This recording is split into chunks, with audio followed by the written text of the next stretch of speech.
నమస్కారం ఘంటారావానికి స్వాగతం. ముందుగా ప్రధానాంశాలు. ఈడీ విచారణకు హాజరైన సినీ నటుడు దగ్గుబాటి రానా. అధికారుల ప్రశ్నలకు సమాధానం ఇవ్వనున్న రానా.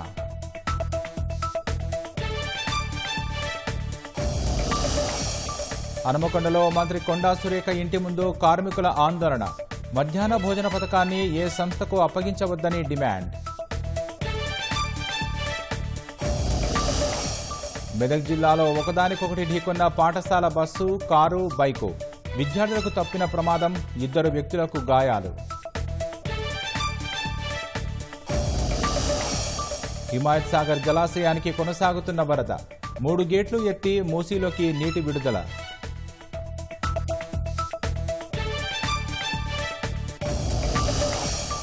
గాజా అల్-షిఫా ఆసుపత్రి వద్ద ఇజ్రాయెల్ భీకర దాడులు. 5 అల్ జజీరా జర్నలిస్టుల దుర్మరణం.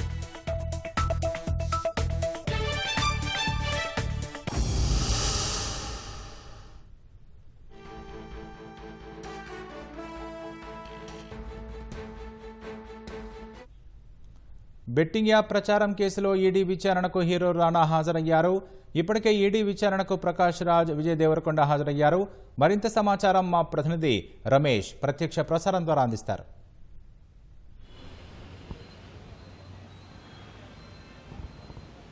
బెట్టింగ్ యాప్ ప్రచారం కేసులో ఈడీ దర్యాప్తు కొనసాగుతుంది. ఈ కేసులో ఈరోజు దగ్గుబాటి రానా ఈడీ కార్యాలయంలో విచారణకు హాజరు కావడం జరిగింది. ఇప్పటికే ఈ కేసుకు సంబంధించి కూడా 2 సినీ నటులు, ఇటు ప్రకాష్ రాజు కానీ తర్వాత విజయ్ దేవరకొండ కూడా విచారణకు కూడా సుదీర్ఘంగా విచారించిన సంగతి తెలిసింది. అయితే ఇది బెట్టింగ్ యాప్లకు సంబంధించి ప్రచారం చేయడంతో కూడా సామాన్య ప్రజలు ఎక్కువగా బెట్టింగ్ పెట్టి తర్వాత ఆర్థికంగా మోసపోవడం, తర్వాత వాళ్ళు ఆత్మహత్య చేసుకోవడంతో కూడా 2 తెలుగు రాష్ట్రాల్లో కూడా పోలీసులు కేసు నమోదు చేయడం జరిగింది. ఆ కేసు నమోదు చేసిన ఆధారంగా ఈడీ అధికారులు దీంట్లో ఈ యాప్ ప్రచార కార్యకర్తలకు సంబంధించి ఎవరైతే ఉన్నారో వారు మనీ ల్యాండింగ్ పాల్పడారని చెప్పి కూడా ఈడీ అధికారులు భావించిన నేపథ్యంలో ఈడీ అధికారులు కేసు నమోదు చేసి దర్యాప్తు అయితే చేయడం జరిగింది. దీంట్లో 29 మంది సినీ నటులకు నోటీసులు జారీ చేసి ఒక్కొక్కరిని కూడా పిలిచి వారి యొక్క లావాదేవీలకు కానీ తర్వాత ఆన్లైన్ బెట్టింగ్ యాప్లకు సంబంధించి కూడా ప్రచారం పైన కూడా వారైతే ఈడీ అధికారులు అయితే వివరణ కోరుతున్నారు. ఇప్పటికే జూలై 30వ తేదీన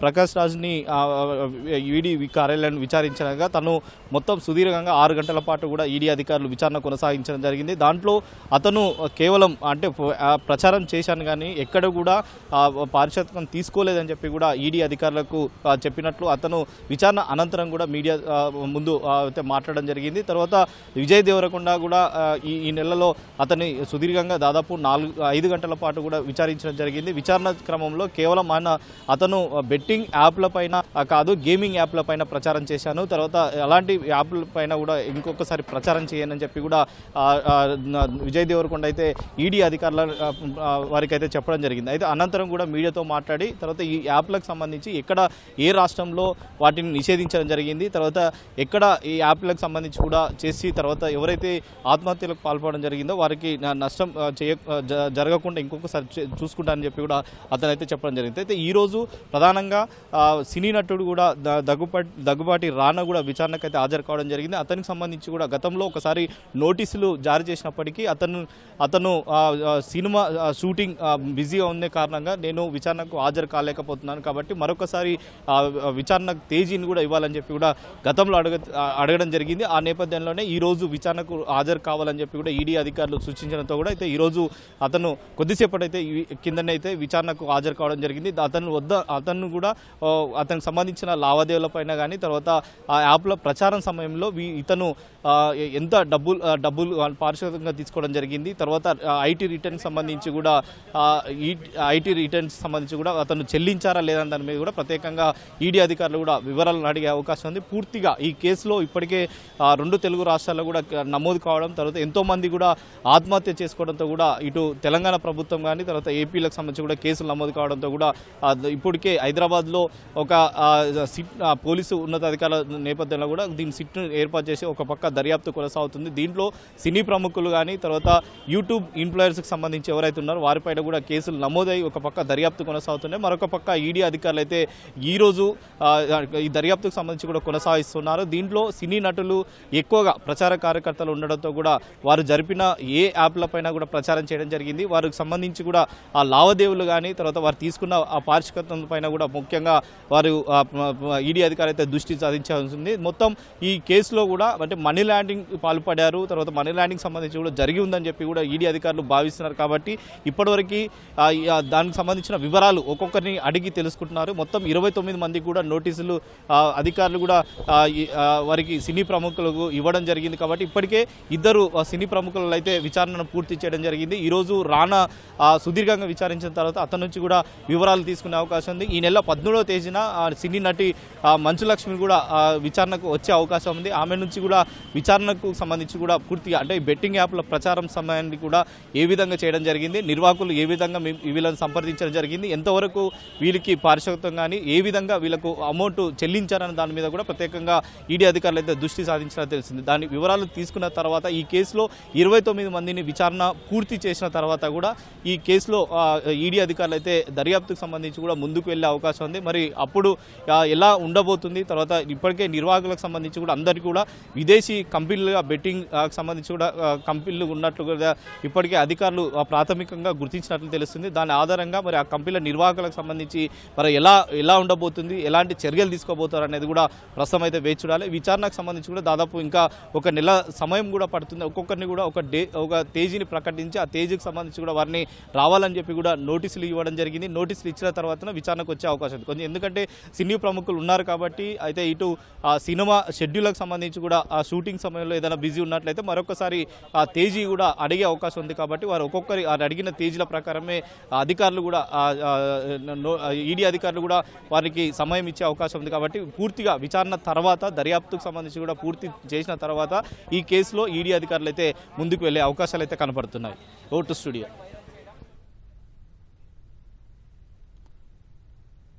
ధన్యవాదాలు రమేష్.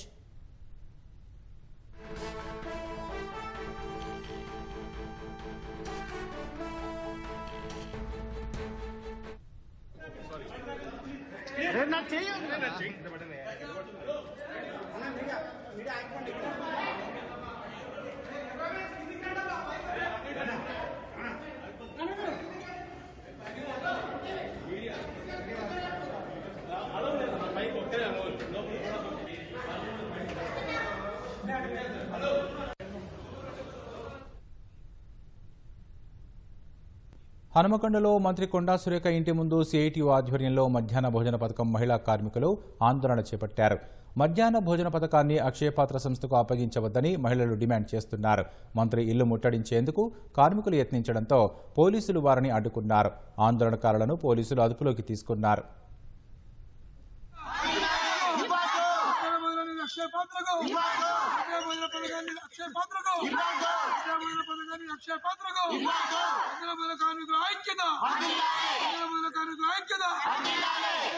రాష్ట్ర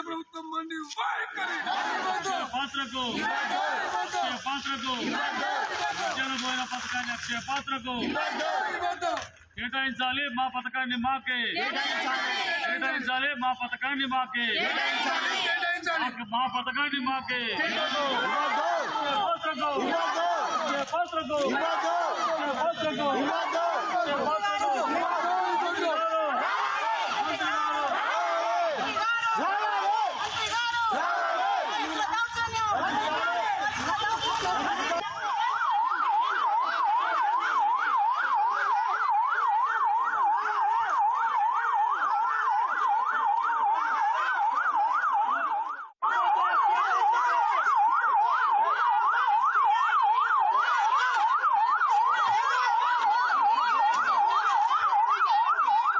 గత 25-30 సంవత్సరాల నుంచి వెళ్ళి మధ్యాహ్న భోజన పథకాన్ని కార్మికులు ఎంతో శ్రద్ధతోటి నిర్వహిస్తున్నటువంటి పరిస్థితి ఉంది.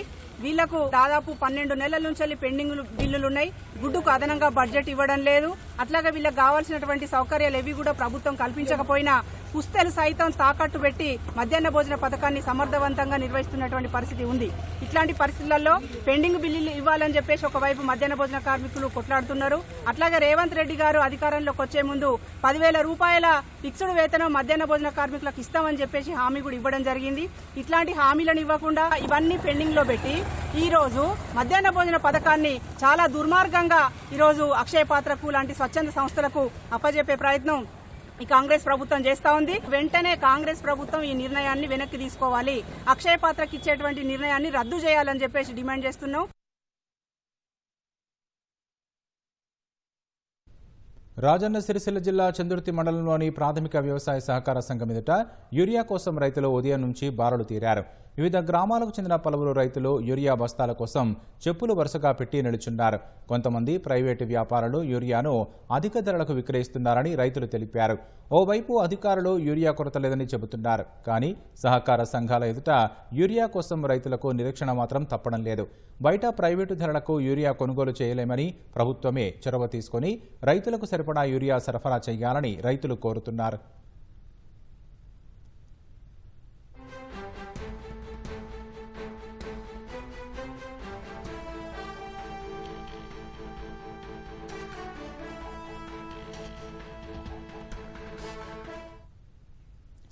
తాజా అంశాన్ని చూస్తున్నాం. ఖమ్మం జిల్లా కారేపల్లి రైల్వే స్టేషన్ పరిధిలో కోతుల తీరుతో రైలు నిలిచిపోయే పరిస్థితి ఏర్పడింది. కోతుల గుంపు రైల్వే విద్యుత్ లైన్లకు తగలడంతో ఒక కోతి మృతి చెందగా తెగిన విద్యుత్ తీగ కారణంగా రైళ్ల రాకపోకలకు అంతరాయం ఏర్పడింది.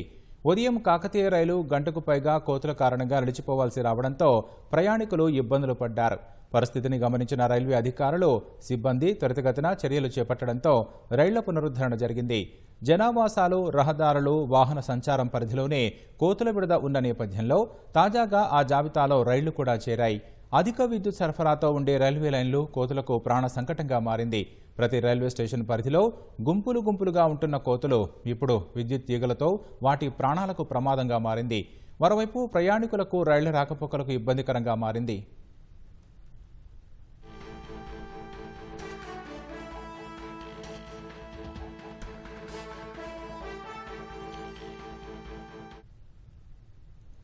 అడవుల సంఖ్య తగ్గడం, సరైన పునరావాస కేంద్రాలు లేకపోవడంతో కోతులు వీధుల్లో చేరి హల్చల్ చేస్తున్నాయి. ఇళ్లలోకి చొరబడి మనుషుల మీద దాడి చేస్తున్నాయి. కరీంనగర్ జిల్లా హుజురాబాద్లో కోతులు బీభత్సం సృష్టిస్తున్నాయి. ఇటీవల ఏకంగా ఓ మనిషి ప్రాణాలు పోవడానికి కారణమయ్యాయి. కోతుల బిడదతో స్థానికులు తీవ్ర ఇబ్బందులు ఎదుర్కొంటున్నారు. అధికారులు స్పందించి కోతుల బారి నుంచి కాపాడాలని, వాటిని పునరావాస కేంద్రానికి తరలించాలని స్థానికులు విజ్ఞప్తి చేస్తున్నారు.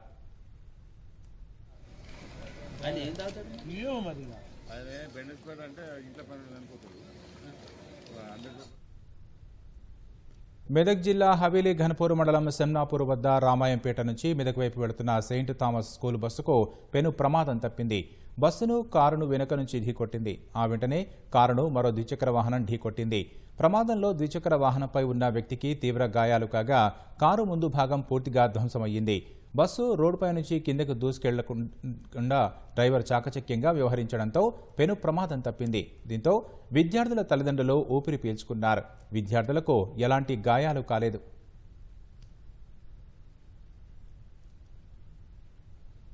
శ్రీశైలం జలాశయం నుంచి నాగార్జున సాగర్కు వరద ప్రవాహం పెరిగింది. అక్కడ నుంచి 1,99,000 క్యూసెక్కుల నీటిని దిగువకు వదులుతున్నారు. దీంతో నాగార్జున సాగర్ జలాశయం నిండు కుండను తలపిస్తోంది. సాగర్ పూర్తిస్థాయి నీటి మట్టం 590 అడుగులు కాగా ప్రస్తుతం అంతే నీటి మట్టం ఉంది. 6 గేట్లను 5 అడుగుల ఎత్తి 48,288 క్యూసెక్కులు నీరు దిగువకు వెళుతోంది. సాగర్ ఇన్ఫ్లో 65,800 క్యూసెక్కులు కాగా అవుట్ఫ్లో 93,495 క్యూసెక్కులుగా ఉంది. ప్రాజెక్టు నిల్వ సామర్థ్యం 312 టీఎంసీలకు గాను 310 టీఎంసీలకు చేరుకుంది. హిమాయత్ సాగర్ జలాశయానికి భారీగా వరద కొనసాగుతోంది. 3 గేట్లను పైకి ఎత్తి మూసీలోకి నీటిని అధికారులు విడుదల చేస్తున్నారు. జలాశయం ఇన్ఫ్లో 2,000 ఉండగా అవుట్ఫ్లో 1,400 క్యూసెక్కులు ఉంది. నీటి విడుదలతో మూసీపై ఉన్న వంతెనపై నుంచి వరద ప్రవాహం వెడుతోంది. దీంతో ఓఆర్ఆర్ సర్వీసు రోడ్డును మూసివేశారు. రాజేంద్రనగర్, హిమాయత్ సాగర్ వైపు రాకపోకలకు అంతరాయం ఏర్పడింది. మూసీ పరివాహక ప్రాంత వాసులు అప్రమత్తంగా ఉండాలని అధికారులు హెచ్చరిక జారీ చేశారు.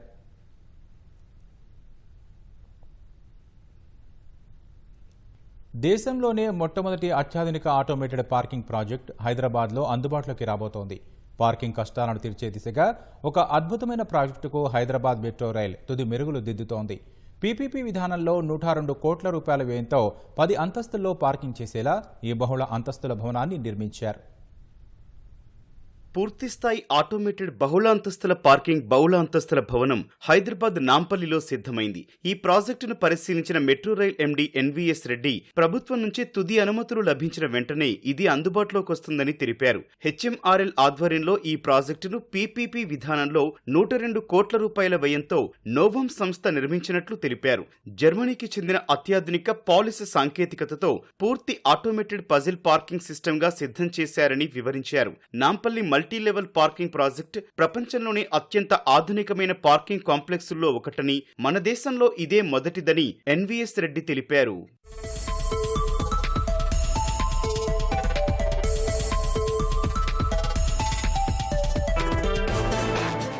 హెచ్ఎంఆర్ఎల్ 2000 చదరపు గజాల స్థలాన్నివ్వగా నోవం సంస్థ పార్కింగ్ ప్రాజెక్టును ఏర్పాటు చేసింది. 15 అంతస్తులు కలిగిన ఈ భవనంలో 3 బేస్మెంట్లు, 7 పై అంతస్తులు కలిపి మొత్తం 10 పార్కింగ్ అంతస్తులుంటాయి. 2 సినీ థియేటర్లు కూడా ఈ కాంప్లెక్స్ లో ఏర్పాటు చేశారు. 11వ అంతస్తులో నగర వీక్షణకు ఒక గ్యాలరీ ఉంటుందని ఎన్వీఎస్ రెడ్డి తెలిపారు. 250 కార్లు, 200 ద్విచక్ర వాహనాల పార్కింగ్ చేయొచ్చని వివరించారు. పూర్తి స్థాయిలో సెన్సార్ల సహాయంతో మానవ ప్రమేయం లేకుండా జరిగే ఈ ఆటోమేటెడ్ పజిల్ పార్కింగ్ విధానం చాలా ఆసక్తికరంగా ఉంటుందని వెల్లడించారు. వృద్ధులు, మహిళలు, వికలాంగులకు అనుకూలంగా ఉండేలా ఫ్లాట్ టెర్మినల్స్ ఉంటాయని పేర్కొన్నారు. వాహనాలను ఏ కోణంలో విడిచిపెట్టి వెళ్లినా 360 డిగ్రీలు తిరగలిగే ప్యాలిస్ టేబుల్ స్వయంగా దానిని సరైన విధానంలో పెట్టి పార్కింగ్ చేస్తుందని మెట్రో ఎండీ ఎన్వీఎస్ రెడ్డి వెల్లడించారు. ప్రతిష్టాత్మకంగా మేము నిర్మించినటువంటి ఈ మల్టీ లెవెల్ కార్ పార్కింగ్ ఇది ప్రభుత్వ ప్రైవేట్ భాగస్వామ్య విధానంలో నవం కంపెనీ వారంతటి వారి ఖర్చుతో నిర్మించడం జరిగింది. దాదాపు 100 కోట్లు ఖర్చు పెట్టి ఈ ప్రాజెక్ట్ని వారు చేయడం జరిగింది. ఇది భారతదేశ చరిత్రలో ప్రప్రథమంగా ఇంత హైలీ సొఫిస్టికేటెడ్ కార్ పార్కింగ్ అన్నమాట. ఇక్కడ అసలు హ్యూమన్ ఇంటర్వెన్షన్ అనేది ఉండదు. ఇది భారతదేశంలో ప్రప్రథమంగా ఇట్లా జరిగింది. ఇక్కడ అంతా కూడా వారు జస్ట్ డ్రైవర్ వచ్చి కార్ ని అక్కడ వదిలేస్తే ఆటోమేటిక్ గా ఆ కార్ ఏంటంటే స్లాట్ తీసుకుంటుంది. మొత్తం ఇది 15 అంతస్తులో కట్టడం జరిగింది. అందులో 10 అంతస్తులు పార్కింగ్ కోసం కొన్ని క్రింద కొన్ని పైన కేటాయించడం జరిగింది. ఒక 5 అంతస్తులు మాత్రం కమర్షియల్ యాక్టివిటీ, ఎందుకంటే ఇది ఇంత ఖర్చు పెట్టి వారంతటి వారితో చేశారు కాబట్టి మేము కేవలం ఒక 1/2 ఎకరం భూమిని ఇవ్వడం జరిగిందనమాట ఈ ప్రాజెక్ట్ కట్టడం కోసం. ఇందులో 2 ఫ్లోర్స్ లో థియేటర్స్ ఉన్నాయి. ఇది నిజానికి జర్మన్ టెక్నాలజీ, ప్యాలిస్ టెక్నాలజీ అంటాము, అంటే పజిల్ పార్కింగ్ అన్నమాట. తిరువనంతపురం నుంచి ఢిల్లీ వెళ్లాల్సిన ఎయిర్ ఇండియా విమానంలో సాంకేతిక లోపం తలెత్తి చెన్నైలో దింపడం కలకలం రేపింది. ఆదివారం రాత్రి పలువురు ఎంపీలు ప్రయాణికులతో బయలుదేరిన AI2455 విమానాన్ని ప్రతికూల వాతావరణం, సాంకేతిక సమస్యతో చెన్నైకి మళ్లించారు. AI2455 విమానం చెన్నైలో సురక్షితంగా దిగిందని ఎయిర్ ఇండియా ప్రతినిధి ఓ ప్రకటనలో తెలిపారు. ఈ పరిస్థితికి దారితీసిన కారణాలపై తనిఖీలు నిర్వహిస్తున్నట్లు ఎయిర్ ఇండియా ప్రతినిధి వెల్లడించారు. అటు AI2455 విమాన ప్రయాణికుల్లో ఉన్న కాంగ్రెస్ ఎంపీ కేసీ వేణుగోపాల్ విమాన ప్రయాణ అనుభవం అతి భయంకరంగా ఉందంటూ సామాజిక మాధ్యమం ఎక్స్లో పోస్టు చేశారు. పలువురు ఎంపీలు వందలాది ప్రయాణికులతో ఆలస్యంగా బయలుదేరిన విమానంలో టేకాఫ్ అయిన గంట తర్వాత సిగ్నల్ లోపం ఉన్నట్లు ప్రకటించారని తెలిపారు. విమానాన్ని చెన్నైకి దారి మళ్లించారని తెలిపారు. అక్కడ ల్యాండింగ్ కోసం 2 గంటలు వేచి చూడాల్సి వచ్చిందన్నారు. ల్యాండింగ్ సమయంలో అదే రన్వేపై మరో విమానం ఉందని, ఆ సమయానికి కెప్టెన్ నిర్ణయం తమ ప్రాణాలను కాపాడిందని వేణుగోపాల్ వివరించారు. ఈ పరిస్థితి ప్రయాణికుల భద్రత, అదృష్టంపై ఆధారపడినట్లు ఉందన్న ఆయన ఈ ఘటనపై దర్యాప్తు చేయాలని డీజీసీఏ కేంద్రాన్ని కోరారు. మరోసారి ఇలాంటి లోపాలు తలెత్తకుండా చూసుకోవాలని వేణుగోపాల్ తన పోస్టులో సూచించారు.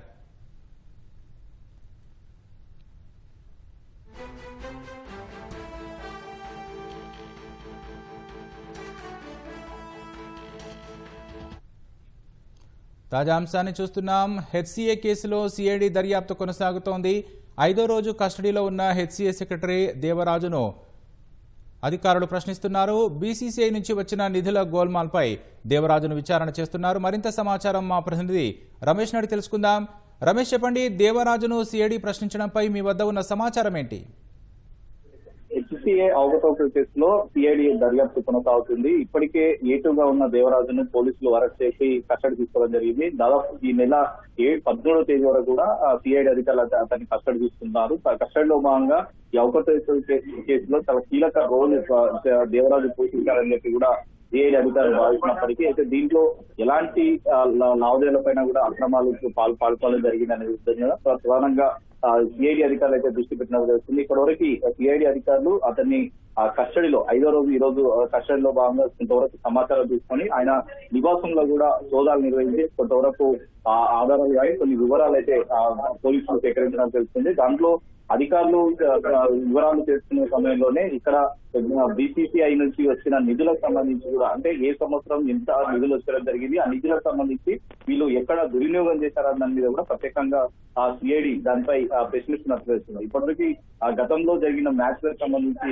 ఉప్పల్ స్టేడియం వేదిక కూడా అనేక అంతర్జాతీయ మ్యాచ్లు కూడా నిర్వహించడం జరిగింది. కాబట్టి ఆ మ్యాచ్ల్లో వీళ్ళు అక్కడ పెట్టిన ఏదైతే నగదుకు సంబంధించి కూడా దానిపైన కూడా వివరాలు సేకరించడం జరుగుతాయి. ఈ కేసులో ఎస్సీ అధ్యక్షుడు ఇప్పటికే రిమైండ్ ఖైదీగా ఉండడం జరిగింది. దాంట్లో అతనికి తర్వాత ఇతనికి సంబంధించి ఏటుగా ఉన్న దేవరాజుకు సంబంధించి కూడా వారి యొక్క సంబంధం పైన కానీ తర్వాత వాటిపైన కూడా వివరాలు అధికారులు అయితే ఒక్కొక్కటి వివరాలు అయితే తీసుకోవడం జరిగింది. దాదాపు 7 రోజుల పాటు కూడా అతన్ని కస్టడీ తీసుకున్న అధికారులు ఈ రోజు 5వ రోజు కాబట్టి విచారణలో చాలా కీలకమైన అంశాలు అయితే రాబట్టే అవకాశాలు అయితే కనపడుతుంది. అవకతవకల కేసులో పూర్తి స్థాయిలో దర్యాప్తు ఇంకా కొనసాగుతుంది కాబట్టి దర్యాప్తు తర్వాత దీంట్లో ఇంకా ఎవరైనా పాత్ర ఉన్నది దానిపైన కూడా ఈ సిఐడి అధికారులు వివరాలు సేకరించి తర్వాత వారికి కూడా సంబంధించి కూడా మరి నోటీసులు జారీ చేసి కూడా వారిని కూడా అదుపులో తీసుకునే అవకాశాలు అయితే కనపడుతున్నాయి. కాబట్టి ఈ దర్యాప్తులో కొనసాగుతుంది కాబట్టి కస్టడీ పూర్తయిన తర్వాత మరి ఇంకా ఎలాంటి విషయాలు అతని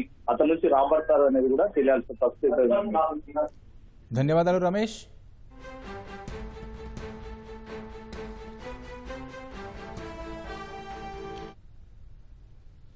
పెద్దపల్లి జిల్లా గోదావరికని రాజేష్ థియేటర్ సమీపంలో మద్యం మత్తులో యువకులు వీరంగం సృష్టించారు.